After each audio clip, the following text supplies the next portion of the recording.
उत्तराखंड में एक जगह है कोटद्वार, काफ़ी मशहूर जगह है, लोग यहाँ पर घूमने फिरने के लिए जाते हैं और दिल्ली एनसीआर के लोग तो कम से कम कोटद्वार के नाम से हर कोई वाकिफ़ है, क्योंकि बहुत ज़्यादा फ्रीक्वेंसी है लोगों के वहाँ आने जाने की। बहुत अच्छा सीनरीज़ हैं, पिक्चर स्क्यू सब कुछ है, बढ़िया है मतलब कुल मिलाकर। तो इसी कोटद्वार में पहाड़ी इलाका है और जंगली इलाका।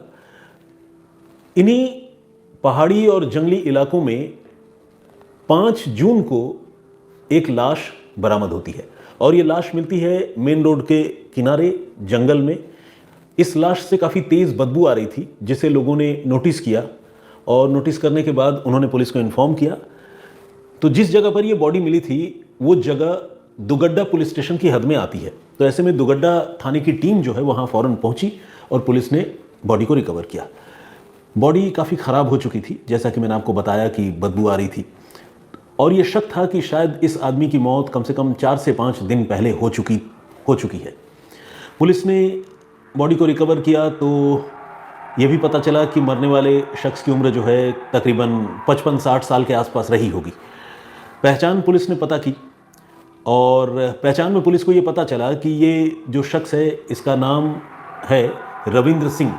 रविंद्र सिंह दिल्ली के एक अमीर कारोबारी थे और वो रहते थे वसंत कुंज इलाके में दिल्ली में।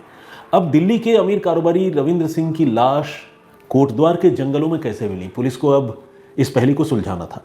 तो फौरी तौर पर जब पुलिस ने डेड बॉडी देखी तो हालांकि उसमें काफ़ी डिफॉर्मिटी आ गई थी डेड बॉडी में, वो ख़राब हो चुकी थी, लेकिन इसके बावजूद पुलिस ने जब उसका मुआयना किया तो चोट के कई सारे निशान उस पर नज़र आए और पुलिस को लगा कि जिस तरह से सड़क के किनारे ये बॉडी पड़ी हुई है, बहुत मुमकिन है कि रविंद्र सिंह का कोई एक्सीडेंट हो गया हो। तो पुलिस जो है शुरू में इसे एक एक्सीडेंट का केस मानकर चल रही थी। हालांकि ऐसा नहीं है कि पुलिस ने ठान ही लिया था एक्सीडेंट है, लेकिन शुरू में जैसा प्राइमा फेसाई लगता है ये उसकी बात थी। लेकिन जब पोस्टमार्टम रिपोर्ट सामने आई तो पुलिस वालों का माथा ठनका, ये मामला कत्ल का था, क्योंकि रविंद्र सिंह के बॉडी पर जो चोट के निशान थे उनमें कई निशान ऐसे थे जो इंटेंशनली वार करने पर या किसी की जान लेने के इरादे से चोट पहुंचाने पर उस तरह के निशान जो है शरीर में बन सकते हैं। एक्सीडेंट में उस तरह के चोट के निशान जो है वो नहीं बनते। डॉक्टरों ने जब अपना ये ऑब्जर्वेशन दिया तो पुलिस जो है वो एक्टिव मोड में आ गई। हालांकि पुलिस पहले तफ्तीश तो कर रही थी, लेकिन जब मर्डर का मामला सामने आया तो पुलिस की जांच जो है और तेज हुई। इस मामले की जांच जो है दुगड्डा पुलिस स्टेशन के जो अधिकारी हैं रमेश तंवर, उनके जिम्मे थी, मतलब ये इन्वेस्टिगेशन ऑफिसर थे। अब रमेश तंवर ने रविंद्र सिंह के बारे में माइन्यूट जानकारी जुटाने की शुरुआत की।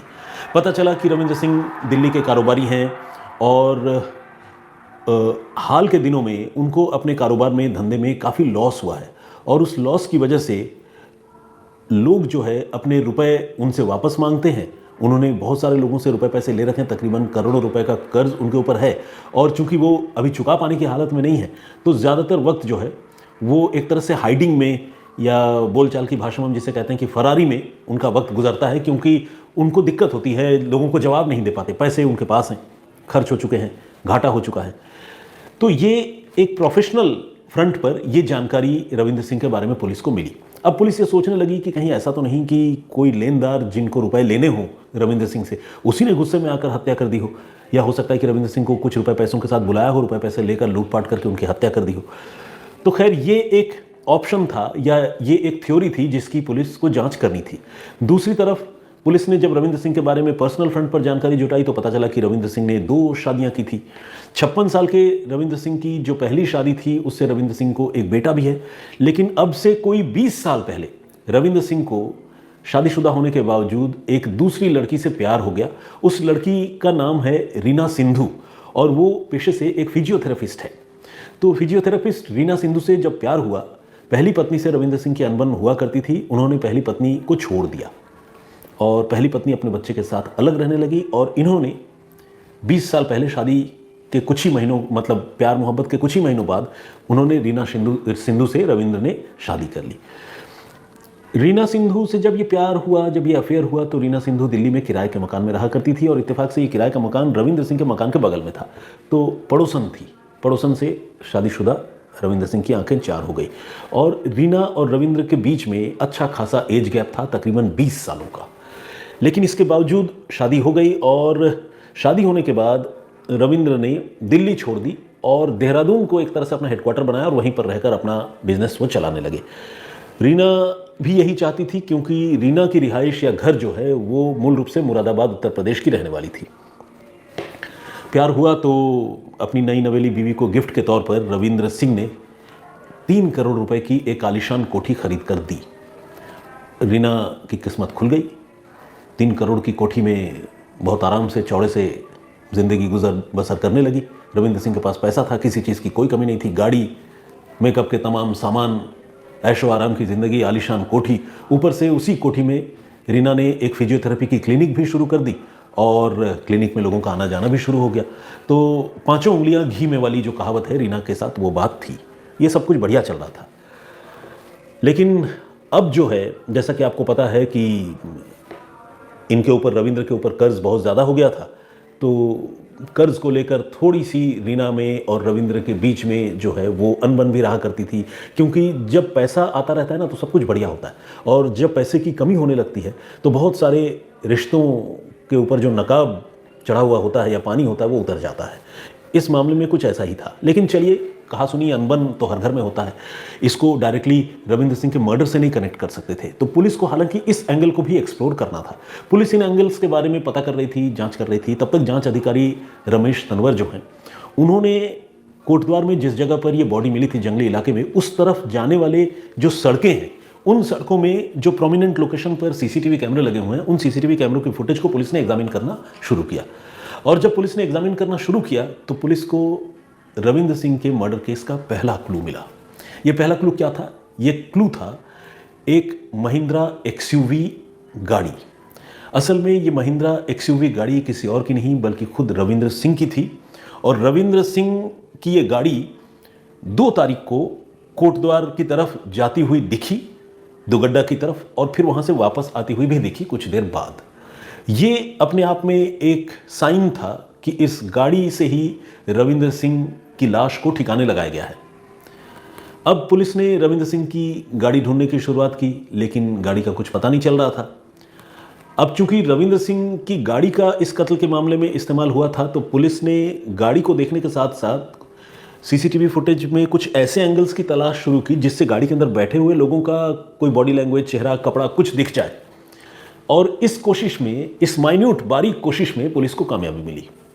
इंस्पेक्टर रमेश तनवर ने यह देखा कि गाड़ी के फ्रंट सीट में ड्राइवर के बगल में एक महिला बैठी हुई है। जूम इन करके देखा गया। जब जूम इन करके देखा तो पुलिस वाले ये देखकर हैरान रह गए कि ये महिला जो है वो रविंद्र सिंह की दूसरी बीवी रीना सिंधु है। अब पुलिस को लगा कि भाई ये तो मामला बड़ा खतरनाक है, क्योंकि अब तक पुलिस ये मान रही थी कि शायद कत्ल जो है वो रुपए पैसों के लेन देन में ही हुआ होगा क्योंकि इतना कर्ज है, लेकिन यहाँ तो बीवी ही लग रहा है कि कत्ल में शामिल है। अब पुलिस ने रीना सिंधु से पूछताछ करने का फैसला किया। रीना सिंधु से पहले भी पूछताछ हुई थी, लेकिन रीना ने बिल्कुल अनभिज्ञता जताई थी, बल्कि हैरान हो गई कि कैसे ये कत्ल हो गया, रोने वोने लगी। अब जब रीना सिंधु की सीसीटीवी तस्वीरें पुलिस के हाथ लग गई तो पुलिस ने अब सख्ती से रीना सिंधु से पूछताछ करने का फैसला किया। उसे हिरासत में लिया गया, उससे सख्ती की, और जब सख्ती की तो उसने कबूल कर लिया कि हाँ, उसी ने अपने पति रविंद्र सिंह की हत्या की है। 20 साल बड़े पति की हत्या। अब सवाल है कि हत्या क्यों की? उस पति की हत्या क्यों की जिसने इतनी खुशियां दी, इतने रुपए पैसे धन दौलत से उसे लाद दिया? उस पति की हत्या क्यों की? तो जब ये सवाल पूछा गया तो इस सवाल के जवाब में रीना सिंधु के साथ एक और नाम साजिशकर्ता के तौर पर, मर्डरर के तौर पर सामने आया, और ये नाम था पारितोष नाम के एक नौजवान का। पारितोष कभी एक मरीज के तौर पर कई साल पहले रीना सिंधु के घर आया था, और रीना सिंधु के घर आने के बाद रीना सिंधु से इसकी आंखें चार हो गई। अब आंखें तो चार हो गई, लेकिन रविंद्र भी जिंदगी में था, तो रीना सिंधु के सामने दिक्कत थी।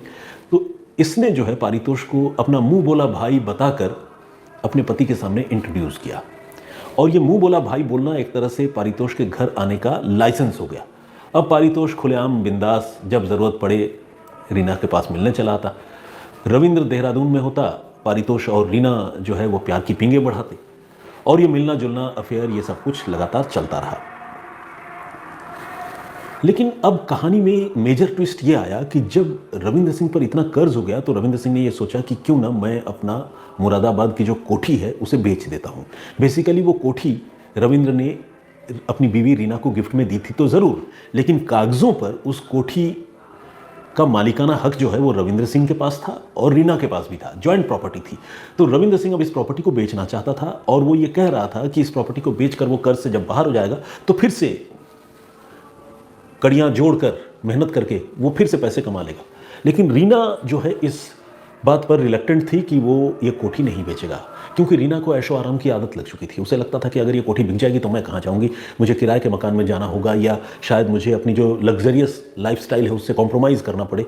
तो रीना इस चीज़ के लिए बिल्कुल तैयार नहीं थी। अब देखिए, एक महिला जिसको पैसों से प्यार और अफेयर किसी और लड़के के साथ, वो पति को मुसीबत के वक्त में उसका साथ देने की जगह वो उसने ये तय किया कि ये कोठी अगर रविंद्र सिंह बेच देगा तो मुझे भारी दिक्कत होगी, तो क्यों ना रविंद्र सिंह को ही ठिकाने लगा दिया जाए। इसके बाद उसने अपने प्रेमी पारितोष से बात की और उसे ये कहा कि मैं तुमसे शादी तो करूंगी ही और तुम्हें 10 लाख रुपए इनाम के तौर पर भी दूंगी, तुम बस किसी तरह से मेरे बुढ़े पति रविंद्र सिंह को ठिकाने लगा दो। पारितोष इतने दिनों से इलिसिट रिलेशन में था ही, उसे लगा ठीक है, ये आलिशान कोठी मेरी होगी, मैं राज करूंगा और जो भी रुपए पैसे धन संपत्ति रीना और उसके पति रविंद्र का है वो अब मेरा ही होगा अगर रविंद्र रास्ते से हट जाएगा तो उसके मन में भी लड्डू फूटने लगे। दोनों ने मिलकर रविंद्र सिंह का मर्डर प्लान किया। पारितोष बिजनौर का रहने वाला था और चूंकि घर में आना जाना था तो पारितोष को रविंद्र सिंह भी जानता था। एक दिन पारितोष ने रविंद्र सिंह को और अपनी मुंह बोली बहन कम गर्लफ्रेंड रीना को अपने गांव बिजनौर आने की दावत दी। रीना को तो पता ही था दावत क्यों दिया जा रहा है। रीना जो है वो रविंद्र को जिद करने लगी कि चलो तुम्हारे जीवन में बहुत टेंशन है, थोड़ा सा रिलैक्स करके आएंगे, ये लोग तो तुम्हारा पीछा कर ही रहे हैं लोन के लिए, पैसों के लिए। तो रविंद्र जो है अपनी पत्नी रीना के साथ पारितोष के गांव पहुंच गए। वहाँ पर रविंद्र को रीना और पारितोष ने मिलकर जमकर शराब पिलाई और जब वो नशे में धुत हो गया तो पारितोष ने फावड़े से घातक वार करके रविंद्र सिंह की जान ले ली। इस दौरान उसकी बीवी रीना मौके पर मौजूद रही और हर तरह से उसकी मदद की, कभी हाथ पकड़ा, कभी पांव पकड़ा, कभी रिटेलिएशन से रोका और दोनों ने मिलकर कत्ल कर दिया। कत्ल करने के बाद 1 तारीख को यह घटना हुई थी, 1 जून को। वो दिन तो किसी तरह से गुजर गया, लेकिन अब लाश ठिकाने लगाने की बड़ी चुनौती थी। तो फिर इन्होंने ये तय किया कि वो मुरादाबाद और मतलब बिजनौर से दूर कहीं जाएंगे और दूर जाकर जो है वो लाश ठिकाने लगाएंगे। और इसी प्लान के तहत उन्होंने रविंद्र सिंह की ही जो गाड़ी थी महिंद्रा एक्सयूवी, उसी गाड़ी के डिग्गी में रविंद्र सिंह की लाश रखी और दोनों निकल गए उत्तराखंड के कोटद्वार की तरफ। कोटद्वार के दुगड्डा इलाके में सड़क के किनारे सुनसान जंगली इलाका उन्होंने देखा। उन्होंने सोचा कि लाश यहीं से खाई में नीचे फेंक देते हैं, जहाँ तक लुढ़क कर जाएगी जाए, अगर मिल भी जाती है तो लोगों को एक्सीडेंट ही लगेगा। ये कहकर उन्होंने लाश फेंक दिया और उन्होंने ये भी सोचा कि भाई इस जंगली इलाके में जब हमें किसी ने देखा ही नहीं आते जाते हुए तो हमें भला कौन पकड़ेगा। इस तरह से वो वहाँ लाश ठिकाने लगाकर वापस अपने घर आ गए और अपनी ज़िंदगी में मशगूल हो गए, आगे बढ़ गए। और जब रविंद्र सिंह के गुमशुदगी की बात आई तो रीना ड्रामा करने लगी कि अरे हाय रब्बा क्या हो गया, रविंद्र सिंह मेरे पति की मौत कैसे हो गई। और उधर पारितोष जो है वो अलग हमदर्दी जताने लगा।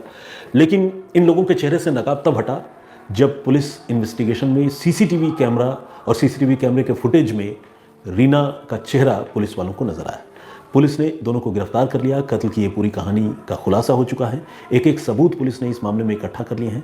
एक शानदार इन्वेस्टिगेशन है ये कोटद्वार पुलिस का और इस इन्वेस्टिगेशन के लिए कोटद्वार पुलिस की तारीफ होनी चाहिए। तो आज की कहानी यहीं तक।